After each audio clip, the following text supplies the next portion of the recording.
The streets of downtown Portland pulsed with restless energy. A protest had gathered in the city square, voices raised, signs waving, an ocean of people shouting slogans into the cold afternoon air. Frank Dawson paid no attention to the commotion. He walked with the unhurried stride of a man who had seen too much to be rattled by noise. His worn-out military jacket, its patches faded from decades of wear, wrapped around his broad shoulders like an old second skin. His hands were tucked into his pockets, his eyes fixed straight ahead. He wasn't there to make a statement, wasn't there to argue. He was just heading home after picking up his groceries. But some battles find you, whether you want them or not. As Frank passed along the edge of the protest, a group of younger demonstrators caught sight of him. A tall, lanky kid with a backwards cap nudged his friend and snickered. "Hey, check it out, old-timer still clinging to his glory days." Frank heard it, didn't react, just kept walking. The kid smirked and called out louder, this time for everyone to hear. "Hey, soldier boy, what's it like fighting for a country that doesn't give a damn about you?" A few heads turned. Some of the crowd chuckled, emboldened by the jeering. Frank kept walking. Another voice. A woman's this time, sharp with contempt. "Bet he thinks he's some kind of hero? You're just a relic, old man." Frank exhaled slowly. He'd been called worse by better people. But as he neared the edge of the crowd, someone took it further. Something hit Frank square in the chest. A crumpled fast food cup, still half filled with watered-down soda. It splattered across his jacket, dark stains blooming across the fabric. Frank froze. The laughter in the crowd grew louder. More followed. A wadded-up napkin, an empty plastic bottle, even a half-eaten sandwich that landed at his feet with a wet splat. "Go home, Grandpa. No one cares about your stupid wars." Frank stood still, the protest swirling around him. His jaw tightened. But he didn't turn around, didn't lash out, because anger was easy. And Frank Dawson had never been a man who took the easy way out. Just as Frank was about to keep walking, a voice cut through the noise. Deep, authoritative, a voice that commanded attention without needing to shout. "That's enough." The protesters stilled. Frank slowly turned his head, and that's when he saw him, the man in the crowd, tall, broad-shouldered, dressed in a simple black jacket, hands in his pockets, watching the scene unfold with a kind of patient intensity. Frank knew that stance, knew that presence, because only men who had lived through fire could carry themselves like that. And the moment Frank saw him, he knew. He wasn't alone anymore. The tall man took a slow step forward, then another. The laughter died instantly. "You think this is funny?" he said, his voice even, calm, but sharp as a blade. A few protesters shifted uncomfortably. The kid in the backwards cap forced a smirk. "What's it to you? We're just having a little fun." The tall man's eyes never left his. "That man right there? You don't even know who he is, do you?" The kid hesitated. "Some old military guy, big deal." The man's expression darkened. "That military guy is Frank Dawson, decorated war hero, Army Ranger, Silver Star recipient. The man who saved my unit when we were ambushed in the Helmand province." A ripple of whispers passed through the crowd. The kid's face drained of color. He glanced toward Frank, his jaw tightening. "You're lying."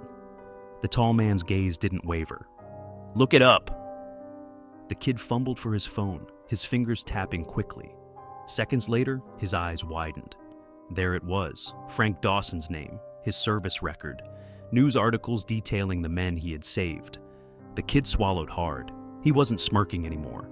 The crowd fell silent. Frank said nothing, just watched. The kid who had thrown the first cup stammered, looking away. I didn't know." The tall man took another slow step forward. "No, you didn't." The kid's shoulders slumped. For the first time, he looked ashamed. And in that moment, Frank knew this wasn't about revenge. It wasn't about making them feel small. It was about teaching them something they should have known all along. Frank finally spoke, his voice low but firm. "You don't have to like me. You don't have to thank me." He glanced at the crowd, his weathered face lined with experience, with patience. "But you damn well better learn some respect." The kid nodded stiffly, still staring at the ground. Frank exhaled, then turned and kept walking.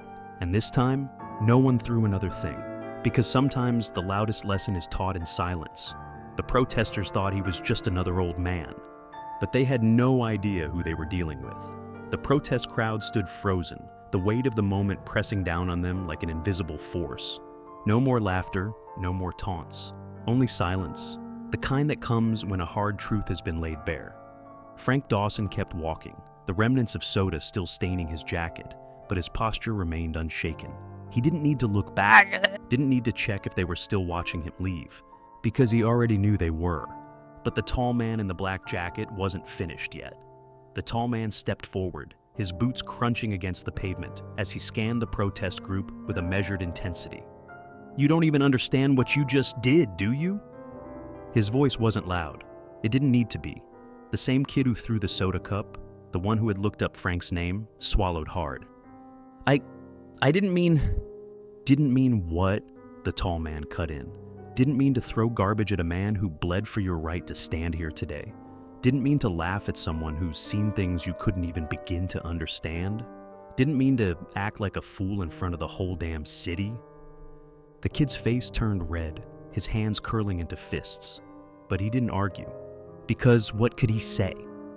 The tall man's glare flicked across the rest of the protesters, and for the first time, they looked small. One of the older protesters, a bearded man in a flannel jacket, finally spoke up. "Who the hell are you anyway?" he asked, narrowing his eyes at the mysterious figure who had stepped out of nowhere. The tall man paused, then slowly he reached into his jacket and pulled out a military ID. He held it up for everyone to see, and when the nearest protester read the name on it, his face went pale. Because it wasn't just some guy stepping up for Frank. It was Major Cole Harris, retired Marine Force Recon. And just like that, the whole crowd realized their mistake had been even bigger than they thought. A few people gasped, whispering among themselves. "Wait, I know that name. Holy sure, that's the guy from the Helmand raid. He's been on the news before, saved an entire squad pinned down under enemy fire." The kid who had thrown the first piece of trash looked like he wanted to disappear into the pavement. Cole tucked his ID back into his jacket, shaking his head. "You don't know the first thing about sacrifice." His voice was measured, but every word landed like a hammer. "You don't know what it's like to hold a dying friend in your arms, to carry a brother on your back through enemy fire, knowing you might not make it out yourself. You don't know what it means to give everything for people who will never even know your name."